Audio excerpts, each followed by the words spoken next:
Welcome back to another video on the channel. My first video during the 2021 Australian Open.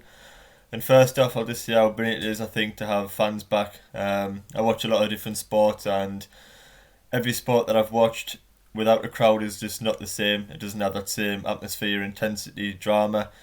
I think the quality of play, particularly the back end of the Grand Slam, will certainly improve for fans, and it just makes it much more enjoyable to watch as a fan. So now just doing a quick review of round one.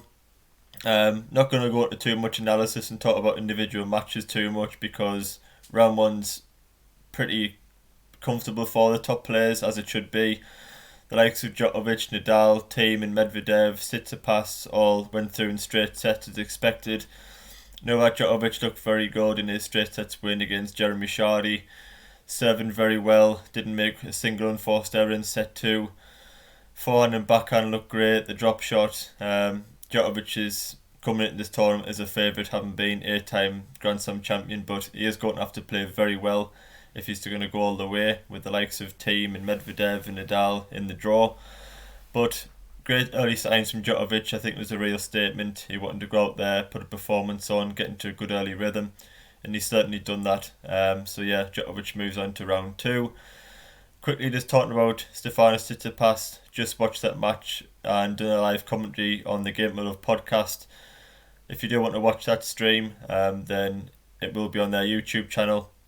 I will leave a link in the description below, and I think I'll be on their channel doing some more live commentaries later on in the tournament if you do want to listen to those.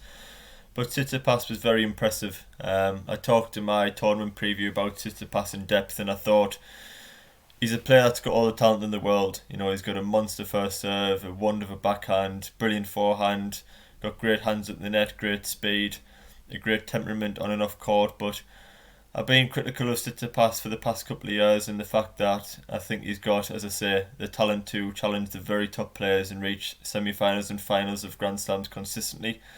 But I think he's turned up at Grand Slams and been expectant rather than just getting the job done. We see from Djokovic that, and Nadal and Federer over the years, that they turn up and from round one they're dialed in, they get into a good early rhythm, they're happy with how they're playing, they serve well, they return well, they do all the basics so well, and conserve as much stamina as possible for them epic battles that are awaiting them from the quarterfinal stage onwards. And Tsitsipas hasn't always done that. You know, in the early rounds I don't think he's played his best tennis, he's made lots of unforced errors. He hasn't got into a good rhythm. He's been dragged into 3 and 4 hour battles with players that he shouldn't be going deep with. He's often gone out early in Grand Slams, and I said in my preview that I thought it was important that Tsitsipas turned up and performed well from round one, and he's certainly done that today. You know, I thought it was very, very strong performance today against Gilles Simon. Simon's a player that, you know, his best years are probably behind him at 36, but he's had a couple of good wins over the past few years. Tsitsipas just blew him off the court with that brute force. He won 94% of first serves. I think at one point he was at. Returned very well, had great hands at the net, and just overall overpowered Simon. But it was a very clean performance. He looks confident in what he's doing, Tsitsipas, and yeah, I think he's going to make a very big run at this year's Australian Open. Other wins also for Grigor Dimitrov, Nick Kyrgios, Auger-Aliassime, Alexander Zverev. Zverev came back from a set down after losing an opening tie break, but managed to turn that one around. But undoubtedly, match of the tournament so far on the men's side was the young gun Alex Sinner against fellow young gun Canadian Denis Shapovalov, and this was always tied the round from when the draw was first made. And Yannick Sinner is a player that, as a teenager, you know, finished off last year with the title, started off with another title this year in Melbourne, and just a fantastic young player that is going to do huge things in the game. Has been training recently with Rafa Nadal, which he's talked about has helped him improve him mentally, and I think he was slightly fatigued in this match, and I also thought that would be a struggle. You know, if it went 4 or 5, Shapovalov was always going to be the fresher of the two, and that proved to be. Shapovalov, a player himself who is so exciting to watch. You know, he's got a fantastic single-handed backhand. He's one of those. He's part of that Canadian group that are coming through alongside Leila Fernandez and Bianca Andreescu and Auger-Aliassime. You know, 4 players there that are fantastic young players, light up the court, very entertaining to watch, and Shapovalov is all of that rolled into one. You know, he's a 21-year-old who plays brilliant aggressive tennis, got a big first serve, and that match between him and Sinner was just a great advert for tennis in the future. I talked on Twitter about that. There's so many players 23 or under on the ATP and WTA side, and I think we'll see Shapovalov and Sinner compete against each other a lot in the future, but hopefully in semi-finals and finals and not in the first round of Grand Slams. But that was just a wonderful match to watch. I'm excited to watch Shapovalov in the rest of this tournament to see how he can do, and I'm sure Sinner will bounce back with a successful 2021.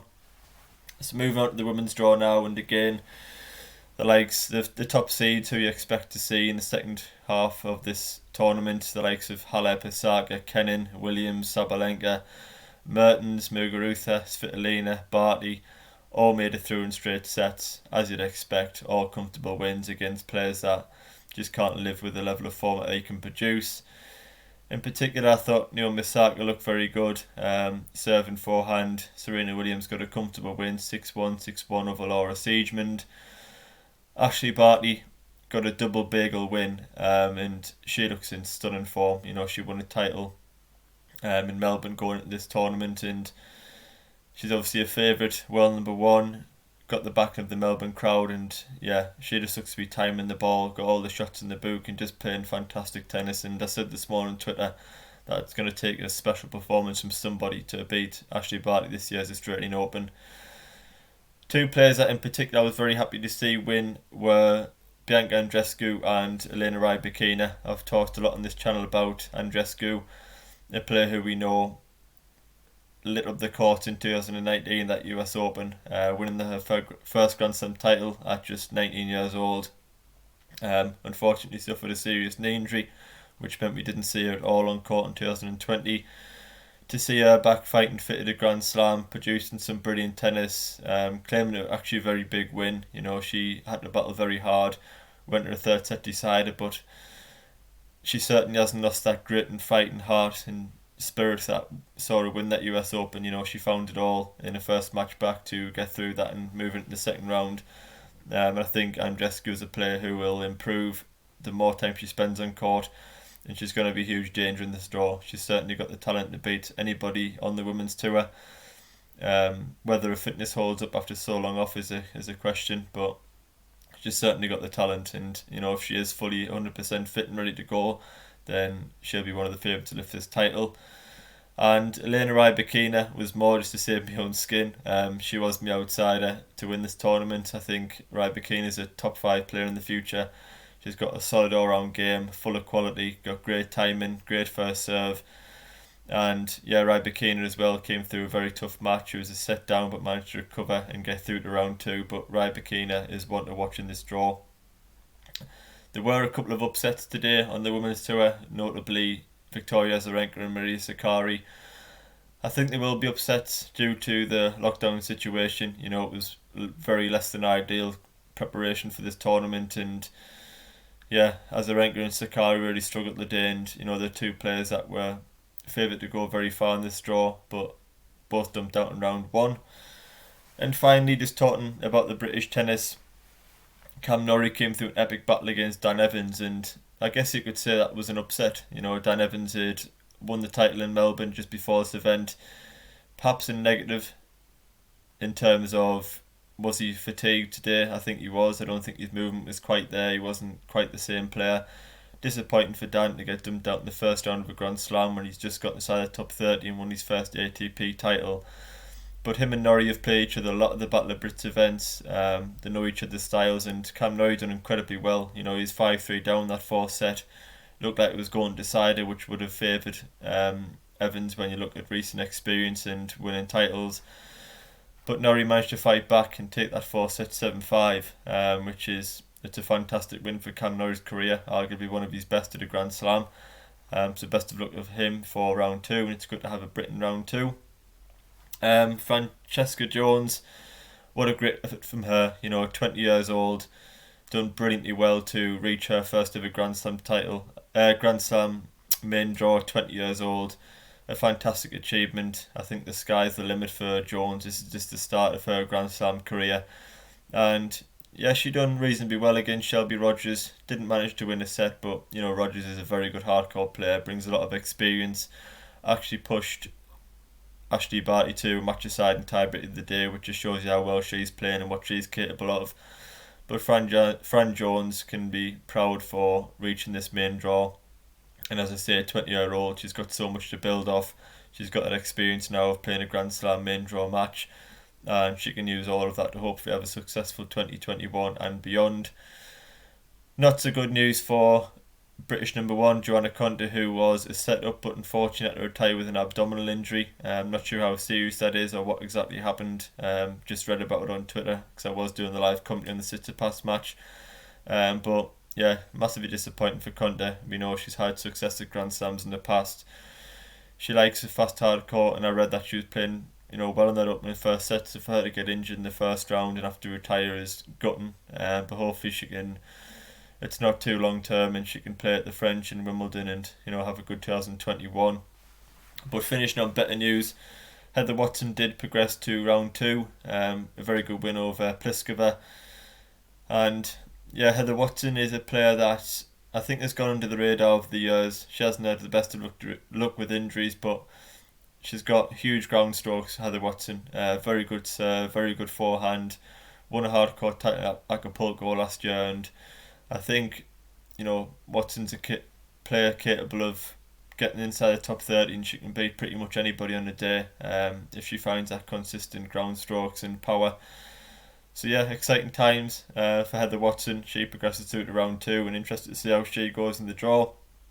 But yeah, apologies that this video doesn't, do in-depth analysis on individual matches. I just don't think it's worth looking into the wins of Thiem and Medvedev and Tsitsipas and Serena and Kenin players that at in round one, because they expected to come through these matches in flying colours, and they did. From the last 16 and onwards, I will be previewing matches individually, doing my analysis and making predictions, so do tune in for that. But I will probably be back on Thursday to review round two, talk about the top seeds again, any upsets, how the British players are getting on, so do tune in for that. And yeah, I will be bringing lots of content on this YouTube channel later in the year, and also from the second week in particular of the Grand Slams. Lots of British player interviews hopefully coming as well later in the year. Hoping to travel to a few UK events if that is allowed, and media can get into events when they're still not sure with the coronavirus situation over here. But if you are interested in any of that, please do subscribe. It is much appreciated. And lastly, I have been building a new tennis website which is now live, and I'm going to start posting on throughout the Australian Open.